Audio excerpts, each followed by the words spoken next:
Every week, someone asks me the same question. Doc, what's the one thing I should do to sleep better? And every week, I give them an answer they did not expect.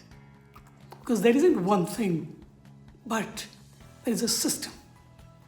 If you are new, I am a sleep doctor from Indiana's Amish country. 30 years helping thousands reclaim energy, intimacy, and life. By the end of this video, you'll have 4 pillars that actually help.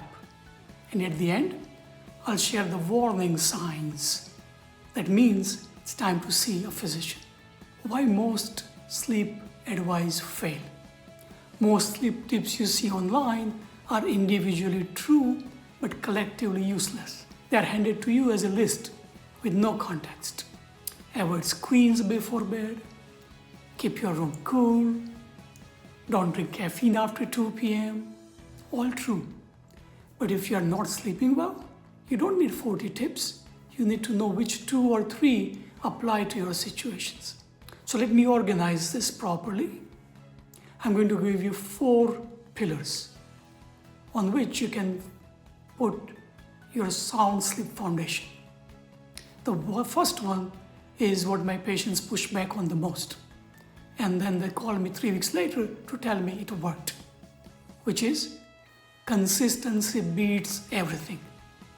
Go to bed and wake up at the same time every day, including weekends. Your body runs on a circadian rhythm, an internal clock that governs when you feel alert and when you feel sleepy. Every time you sleep in on Saturday and Sunday, you are giving yourself jet lag without ever leaving your house. I've seen patients fix more of their sleep quality with a consistent schedule alone than with any supplement or gadget on the market. It costs you nothing. It only requires discipline. And that is the foundation everything else is built on. Pillar 2. Pillar 2 is about what you do in the hour before bed. And most people are accidentally doing the exact opposite of what their brain needs in that window. Build a wind down routine. Your brain doesn't have a quick off switch.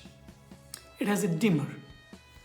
Give yourself 30 to 60 minutes before bed, but the lighting gets lower, activity gets calmer, and the screens go away.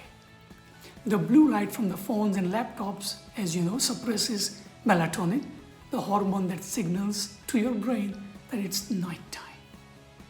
You don't have to be perfect, but a real wind down window, even a short one, tells your nervous system that sleep is coming, rather than asking your brain to go from a bright screen to total darkness in 60 seconds. And then you wonder why it cannot switch off. Pillar 3 is the one most people underestimate the most. The environmental factors. And the most bedrooms get at least one of them wrong without realizing it. So how do we protect the bedroom environment? 3 things matter the most: temperature, darkness, and noise.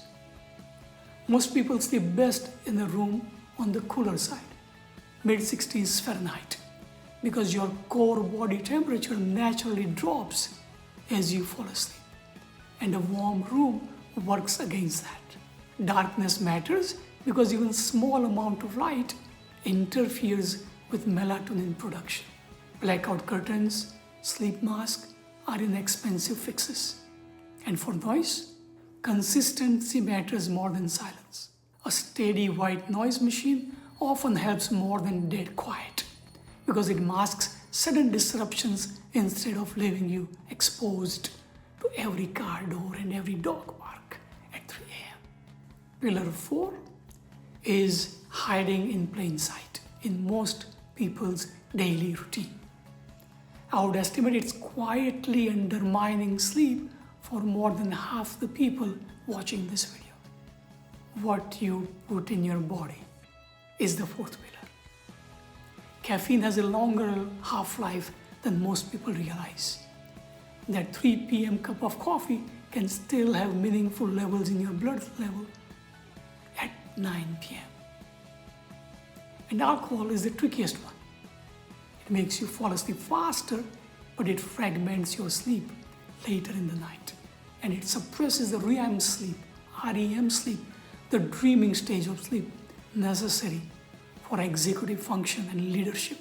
If you are doing everything right and still not sleeping well, look honestly at your caffeine cutoff and your alcohol habits before reaching for any supplement. These two alone can change your sleep more than most people expect. Now, here is the piece I want everyone to hear before they close this video. Because there is a line where sleep tips stop being enough. And knowing that line could genuinely change everything. When it is not just habits, what are the warning signs? If you've been doing all of this consistently for several weeks and you are still exhausted, still waking up gasping, still being told you snore loudly, or still falling asleep during the day, no matter how much you sleep, that is no longer a habit problem. That is no longer a sleep hygiene problem. That's worth a conversation with your physician or a sleep physician. No amount of good sleep hygiene fixes an airway that is collapsing every minute. No wind down routine correct disruption that needs medical attention. Habits get you most of the way, but a doctor gets you the rest. Better sleep almost never comes from one trick. Comes from consistency, environment, and timing working together, and from knowing when the problem is bigger than habits. If you want to go deeper, I cover all of this in my book, CPAP is Sexy. First chapter is free at dryatinjpatel.com/first chapter. Try these 4 pillars for 2 weeks and see what changes.